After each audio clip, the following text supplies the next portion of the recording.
그 아이템의 본질은 같습니다만 어떤 포장지를 씌우냐에 따라서 내가 찾아갈 곳이 혁신형 창업이라고 하면 창업 사업화 자금 1억 원을 지원받을 수 있는 기회도 되지만 그렇지 않고 기업형 창업이라고 한다라고 하면 소상공인시장진흥공단의 2, 3천만 원 정도의 지원을 받고 마는 그러한 이제 부분으로 갈 수도 있다는 것이죠. 그래서 내가 하고자 하는 아이템에 대해서 어떤 포장지, 어떤 스토리를 씌울 거냐에 대한 부분은 아주 중요한 부분입니다. 안녕하세요. 창업 멘탈 코치입니다. 오늘은 여러분들이 정부 지원 사업 관련해서 사업계획서 작성하는데 꼭 알아야 할 5가지 팁을 주제로 도움되는 영상을 남겨드리도록 하겠습니다. 먼저 사업계획서의 종류를 보시게 되면 크게는 창업사업계획서와 R&D 사업계획서가 있습니다. 구분을 해야 될 필요가 있을 것 같고요. 창업계획서라고 하면 많은 분들이 관심을 가지시는 예비창업 패키지, 초기창업 패키지, 창업도약 패키지 등 창업진흥원에서 주관기관으로 하는 그러한 사업을 말씀드리는 부분이고요. 그리고 R&D 사업계획서 같은 경우에는 중기부의 창업기술 성장개발, 디딤돌 과제 등 이러한 부분들에 대해서 말씀드리는 부분이기 때문에 오늘 제가 말씀드릴 기준은 창업계획서 기준으로 말씀을 드리도록 하겠습니다. 창업계획서와 R&D 사업계획서가 크게 다르진 않습니다. 기본 맥락은 동일한데 오늘 저는 창업계획서 위주로 해서 말씀을 드리도록 하겠습니다. 자, 먼저 5가지 중에 첫 번째 아이템 요약에 대한 부분인데 사업계획서가 보통 한 한글 문서로 15페이지 전후 정도 되는데 이 아이템 요약에 대한 부분은 제일 중요하다고 보시면 됩니다. 나의 창업계획에 대한 부분을 먼저 제시하는 첫인상과 같은 부분이기 때문에 그래서 요약 페이지에서 매력을 발산해야 됩니다. 필요한 부분은 이미지 등을 넣어서 텍스트뿐만이 아니라 좀 가독성을 제고를 해서 이 평가하시는 분들이 좀 보기 편하게 할 필요가 있을 것 같고요. 그리고 이 아이템 요약 페이지 자체가 본문을 관심을 가지고 보냐 마냐의 그 중요한 갈림길이 됩니다. 요약 페이지에서 뭔가 내가 왜 이 사업을 하고 어떤 문제를 해결하고 그러면서 어떤 방향으로 내가 사업을 하겠다라는 부분에 대해서 잘 어필을 한다라고 하면 본문에 대해서도 좀 관심을 가지고 볼 것이고 이 요약 페이지에서 어필을 잘 못한다라고 하면 그냥 대충 한번 쑥 훑어보고 그 단계에서 끝나버리는 경우도 발생이 될 수 있다는 것이죠. 그래서 저는 2가지를 말씀을 드리고 싶습니다. 첫 번째, 사업계획서가 한 15페이지 정도 된다라고 하면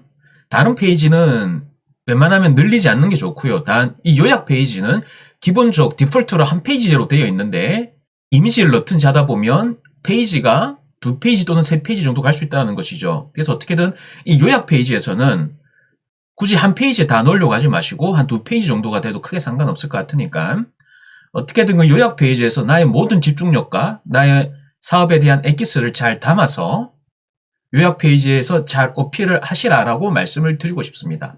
아주 중요한 부분이기 때문에 요약 페이지에 많은 힘을 실으셔야 됩니다. 그리고 2번째로 정부가 좋아하는 단어 키워드가 있습니다. 여기 보시면 중소기업 기술 로드맵이라고 해서 2020년부터 2020년도 되어 있는데 여기 보면 4차 산업혁명의 인공지능, 빅데이터, IoT, 스마트 제조, 서비스 플랫폼 다양한 부분이 있습니다. 그래서 여기에 보시게 되면 이 부분은 정부가 이러한 부분에 대해서는 조금 육성을 하겠다라는 그런 이제 의미가 포함된 부분이기 때문에 아무래도 내가 창업하고자 하는 그 서비스 카테고리, 제조 카테고리가 이쪽 정부의 기술 로드맵과 어느 정도 교집합이 발생이 된다라고 하면 동일한 상황이라고 하면 선정될 확률이 높다는 거죠. 내가 창업하고자 하는 그러한 이제 제조 서비스 카테고리를 이러한 이제 기술 로드맵과 이렇게 매칭 시킬 필요도 있다는 것이고요. 기술 로드맵 부분에 대해서도 내가 관심을 가지고 나와 관련된 부분에 대해서는 어떤 기술 로드맵이 있는지 그리고 인해 나의 창업 사업화에도 그러한 이제 요소들을 잘 녹여내신다라고 하면 성장될 확률이 높을 수가 있겠다라고 말씀을 드리고 싶고요. 그래야 키워드를 잘 발굴을 하셔서 내 사업계획서의 제목이라든지 그런 본문의 요소에 잘 녹여내신다라고 하면 좀 성장될 확률을 끌어올릴 수 있는 그런 요소가 될 수 있다라고 말씀을 드리고 싶고요. 그래서 그 사이트는 제가 지금 보여드리는 이 사이트 smroadmap.smtech.go.kr 이 사이트에 들어가시면 중소기업 기술 로드맵에 대한 방대한 데이터를 확인하실 수가 있습니다. 아주 많은 양의 자료가 있으니까 이 사이트 들어가셔서 필히 확인을 하심이 필요합니다. 그래서 그 관련된 키워드를 확인을 하시고 그 키워드를 사업계획서의 제목과 그리고 본문 요소에다가 잘 녹여내시라고 말씀을 드리고 싶습니다. 그리고 3번째 디테일의 힘입니다. 첫 번째 그 추진 일정이라든지 이런 부분들은 테이블 일정표로 해서 가능한 구체적이고 디테일하게 작성을 해줄 필요가 있습니다. 대략적으로 러프하게 작성할 게 아니고 어떤 과업에 대해서 어떤 일정으로 해서 내가 관리를 하겠다, 추진을 하겠다라는 그러한 창업자의 의지가 담겨 있는 부분이기 때문에 잘 디테일하게 표시할 필요가 있을 것 같고요. 그리고 숫자 검증은 아주 중요합니다. 두 번, 세 번 강조해도 지나침이 없고요. 가령 예를 들어가지고 숫자의 단위가 100만 원인지 원인지 잘 보시고 적으시라는 거죠. 단위에 대한 부분에서 실수하시는 분들이 굉장히 많고요. 그리고 합계가 맞는지 틀린지 최종 제출 전에 다시 한번 검수를 하시는 것은 너무나 당연한 것이고, 그리고 자금 소요 계획도 디테일하게, 추진 일정에서 디테일하게 그 과업을 잘 스케줄링 하시라고 그러셨는데 자금 소요 계획도 디테일하게 어떤 관 항목 분야에서 어떤 항목을 어떻게 사용하겠다는 부분에 대해서 좀 구체적으로 언급할 필요가 있다라고 말씀을 드리고 싶고요. 그리고 팀 구성도 당연히 상세하게 해야 되겠죠.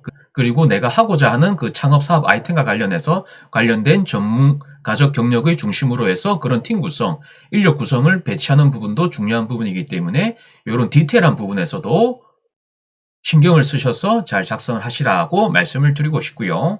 그리고 이 부분도 굉장히 중요한 부분입니다. 내가 하고자 하는 창업 아이템에 어떤 포장지를 씌울 것이냐라는 부분인데, 지금 보시면 동일한 의류 아이템이라고 하더라도 이 부분이 두 가지로 갈립니다. 첫 번째, 의류 아이템이 일반적으로 개업형 창업, 즉 의류 매장 개업 등의 개업형 창업으로 갈 수도 있고, 아니면 혁신형 창업, 만약에 이러한 이제 의류 관련된 아이템을 매개로 해서 디자이너 브랜드와 고객을 연결하는 플랫폼을 개발하겠다라고 이렇게 나의 사업 계획서에 포장지를 씌울 수도 있습니다. 그리고 플랫폼 개발에 대한 부분은 경쟁률이 아주 치열하긴 합니다만, 플랫폼 개발에 대한 부분도 어떻게 보면 2020년도부터 2022년도까지 중소기업 기술개발 로드맵에 포함되어 있는 그 부분이라는 거죠. 이 플랫폼에 대한 부분이라는 것이. 그 아이템의 본질은 같습니다만 어떤 포장지를 씌우냐에 따라서 내가 찾아갈 곳이 혁신형 창업이라고 하면 창업 사업화 자금 1억 원을 지원받을 수 있는 기회도 되지만, 그렇지 않고 기업형 창업이라고 한다라고 하면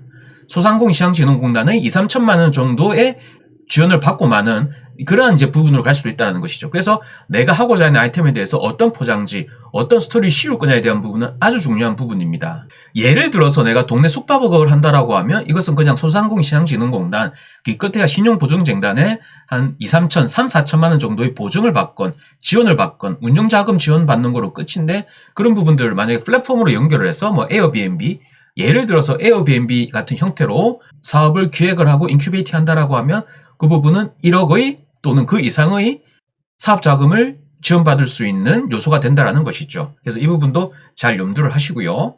추가 팁에 대한 부분입니다. 지금 문제인식과 Y에 대한 부분인데 이 부분이 중요하죠. 사업계획서 도입부 부분에 나는 왜 이 아이템을 하려고 하는지, 즉 어떤 사회적 문제를 해결하려고 하는지, 그로 인해 내가 이 부분을 하면 어떤 부분의 문제 해결을 하고 어떤 부분이 좋아지는지, 그리고 이것을 사용하면 고객은 무엇이 좋아지는지, 그래서 내가 왜 이 사업을 하냐라는 거죠. 그래서 문제의식과 Y에 대한 부분은 같은 맥락에서 볼 필요가 있다는 것이죠. 내가 이익을 취해서 잘 먹고 잘 살겠다 이런 플레임이 아니라, 나는 이러한 이제 문제 해결에 관심이 있고, 또는 이런 부분을 했을 때 내가 사업화 자금을 받으면 이런 부분을 내가 뭐 더 좋아지게 개선할 수 있다라는 이러한 당위성, 이러한 표현 방법, 이러한 스토리 전개가 필요하다는 것이죠. 그래서 이 부분도 사업계획서를 기획함에 있어서 중요한 부분이기 때문에 잘 염두를 하셔야 되고요. 그리고 뻔한 얘기는 그만했으면 좋을 것 같아요. 물론 이제 현실적으로 어려울 수는 있겠습니다만, 특히 국내 홍보 전략, 뭐 스케일업 전략 이런 데 보면 이제 SNS 홍보 뭐 이런 얘기가 굉장히 많이 나옵니다. 근데 이분은 너무나 뻔한 얘기이기 때문에 심사위원들이 잘 관심을 안 가지세요. 그래서 예를 들어서 내가 하고자 하는 그 아이템과 관련된 분야의 협회나 단체 등의 MOU를 계획을 한다라든지, 아니면 그런 이제 협회나 단체 등의 리스트업을 해서 내가 단계적으로 컨택을 하겠다라든지, 아니면 다른 밸류 체인을 이용해서 내가 영업 홍보에 대한 네트워크를 내가 강화를 하겠다라든지, 뭔가 현실적인 얘기를 하셔야지, 열의 대여섯 분은 대부분 SNS 홍보, 인스타그램, 뭐 페이스북, 블로그, 뭐 키워드 광고 이런 얘기를 하신다는 거죠. 물론 그것이 필요 없다는 것이 아니라 대부분 그런 얘기를 하고 있기 때문에 뭔가 플러스 알파의 차별화된 요소를 표현을 하셔서 메시지를 전달하시라는 거죠. 그래서 뻔한 얘기는 그만하자라고 말씀을 드리고 싶고요. 그리고 마지막 시야를 넓혀라라고 말씀드리고 싶습니다. 만약에 예비 창업자 사업 계획서를 쓰시는 분이 연구개발, 기술을 전공하시고 개발자 출신이라고 하시면 그분은 아무래도 개발 위주의 해서 사업계획서를 쓸 수밖에 없습니다. 그리고 만약에 예비 창업자나 사업자분이 경영관리 기획 또는 마케팅 출신이라고 하시면 마케팅 또는 기획 관점의 부분에 대해서 강조가 될 수밖에 없어요. 재무 출신이라고 하시면 재무 쪽에 뭔가 디테일하게 들어갈 것이고, 개발자 출신이라면 개발 쪽에 디테일하게 들어갈 것이고, 마케터 출신이라고 하시면 마케팅 쪽에 디테일하게 들어갈 것입니다. 하지만 시야를 넓혀라라고 말씀드린 부분은 창업 사업화의 사업 계획서상에는 그러한 이제 전략들이 총괄적으로 들어가야 된다라는 것이죠. 그래서 특정 분야에 편중되면 안 됩니다. 연구개발에 편중돼도 안 되고, 재무계획에 편중돼도 안 되고, 영업 마케팅에 편중돼도 안 되고, 홍보에 편중이 되어도 안 됩니다. 즉 넓은 시각으로 사업계획서를 동일한 호흡과 수준으로 작성을 하셔야 된다는 것이죠. 이 부분을 만약에 운동으로 예를 들어 볼게요. 만약에 이 부분을 축구라고 한다면 여러분은 축구 감독이 되셔야 됩니다. 축구 감독이 되셔서 전체적인 사업계획서를 조망을 하시고 전체적인 플래닝을 관리 감독을 하셔야 되는데, 만약에 여러분들이 공격수 출신이라고 공격과 관련된 부분에 대해서만 계속 강조를 한다라고 하면 그 축구 선수 감독은 올바른 감독이 아니겠죠. 그리고 만약에 여러분들이 수비수 출신이어서 축구 감독인데 수비 쪽만 강조를 한다라고 하면 역시 그 감독 역시 제대로 된 감독이 아닐 겁니다. 이 사업계획서를 작성을 함에 있어서 여러분들은 축구 감독의 시야로 사업계획서를 조망을 하시고 분석을 하시고 검토를 하시고 작성을 해야 된다는 것이죠. 축구 공격수 입장에서 또는 수비수 입장에서 또는 골키퍼 입장에서 사업계획서를 작성하시면 안 된다라고 말씀을 드리고 싶고, 축구 감독의 입장에서 종합적으로 검토를 하시고 작성을 하시고 관리를 하시고 피드백을 하시라는 것이죠. 저는 이 메시지를 마지막으로 전달드리고 싶고요. 다음에는 제가 유튜브를 하면서 많은 질문을 받고 있는데 정책 자금 잘 받는 법에 대해서도 제가 내용을 추후 영상으로 남기도록 하겠습니다. 이 부분도 많은 관심을 가져주시고요. 그래서 오늘 영상은 정부지원사업 사업계획서 작성 시 꼭 알아야 할 5가지를 주제로 해서 도움되는 내용을 남겨드렸습니다. 오늘 저의 영상이 여러분들이 문제 해결에 도움이 되셨는지 모르겠네요. 저는 앞으로도 여러분들이 문제 해결에 도움이 되는 영상을 꾸준히 남기도록 하겠습니다. 구독과 알람 설정을 눌러주시면 앞으로 업데이트된 내용을 편하게 즐길 수가 있기 때문에 구독과 알람 설정도 부탁을 드리고요. 오늘의 영상은 여기까지입니다. 지금까지 제 영상을 시청해 주셔서 감사하고요. 또 좋은 영상으로 여러분들을 찾아뵙도록 하겠습니다. 감사합니다.